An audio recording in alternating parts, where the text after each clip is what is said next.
પૈસા લીધા કે નહીં હટવું હજી હા એટલે હું તમે એકર બેહી રહ્યો કેમ એ માટે હે ને બેહો કોઈ એવું એમ તો પછી એમ હાટે હમણાં બેહું એમ હા તો પૈસાની વાત જોઈને થોડું કઈ બેહી રહેવાનું હોય તમારે ભાઈ વસૂલી કરતા મને આવડે છે હા અને ચિંતા કરું છું ને એ તો તું ખાલી ચમ એટલે ધમકી આલો મન પૈસા આલવાના છે કે નહીં પૈસા આલવાના છે કે નહીં બીજો જવાબ કોઈ ના દો પૈસા આલવાના છે કે નહીં બીજો જવાબ નહીં પૈસા આલવાના છે કે નહીં કહેવા તો દો પણ તું ના બોલ વચ્ચે તું ના બોલ હા વર્ષો વીતી ગયા વર્ષો વીતી ગયા હા બરાઈ લઈ ગયેલો છે તું પૈસા હોકમડા પૈસા આલવાના છે કે નહીં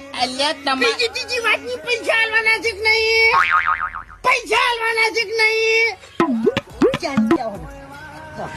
પૈસા લાવો